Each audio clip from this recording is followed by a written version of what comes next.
I know this city like the back of my goddamned rusty hand. They used to say moving here was a way of forgetting your trouble. Every day a blank page.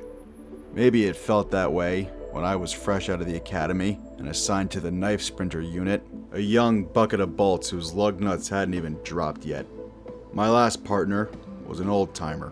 My first day on the job, he put his cold metallic hand on my shoulder and said, "Jake, it gets much darker from here." I guess he was right, because he ended up being shot and killed 2 weeks later. You alright, Detective? Yeah, I'm fine. Well, you missed a turn. My new partner, Peggy, came over from the Pegasus People for Robot Rights Alliance. Guess she wanted to be here on the ground and not up in some big fancy office. She's a good kid. Young but smart. Saved my ass more times than I'd like to admit. Looks like a worker model. What the hell is a worker model doing in a human-only union work site? I've seen it before. Hiring them under the rug. Cheap labor. I'm Detective Peggy, and this is Detective Jake. I wanted to ask you a couple of questions regarding a murder that took place nearby in the human-only union warehouses. You happen to hear anything late last night? Yeah, I heard something. Illegal scrap heaps working nights, taking shifts away from hardworking men and women. How many more jobs are these goddamn robots gonna take? We're not here to solve the case of the union boss who's stabbing his own workers in the back. We're trying to figure out who killed 3 artificial people this past week. I hate these meatbags. Easy, Jake.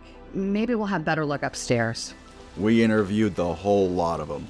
Of course nobody saw nothing. Another case of artificial manslaughter where the perpetrator up and vanished like a fart in the wind. The union's going behind the workers' backs and hiring illegal bots for cheap labor. Just like the Luddites. Workers killing bots so they don't lose their jobs. We should go right to the source. Talk directly to the union boss before more bodies accumulate. I admired her tenacity, but I knew chasing these union white whales never ended well. I just didn't have the CPU to tell her. I let her chase her lead. It had been weeks since we requested to talk to the head of the union. Not one phone call back, but 5 more illegal workers slain. We gotta put a stop to this madness. Heard you two's been asking round about union hiring illegal bots. This is a crime scene, pal. Why don't you take a few steps back?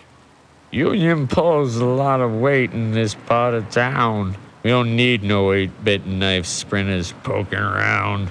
That a threat? A warning. Back down. We have an obligation to these artificial people. We don't back down. Then we'll be forced to put yous down. Behind!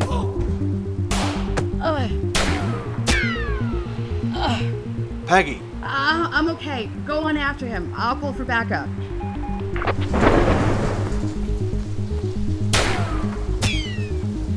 Damn rusty hands.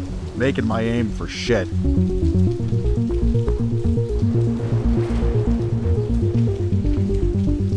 End of the line. Give it up, meatbag. You and your dumb beggar partner should have stayed out of union business. Turn around and get on your knees. I see those rusted hands. I ain't scared of some obsolete toaster oven knife sprinter. I don't need my hands to put you down. Ooh.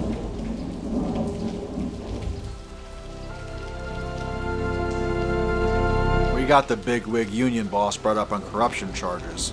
Of course they didn't stick. At least Peggy made a full recovery. When I visited her in the hospital, she asked me why the union boss was able to walk after being responsible for 12 robot murders, not to mention sending 2 union assassins after us. All I could do was tell her the truth. I put my rusty cold metallic hand on her shoulder and said, "Peggy, it gets much darker from here."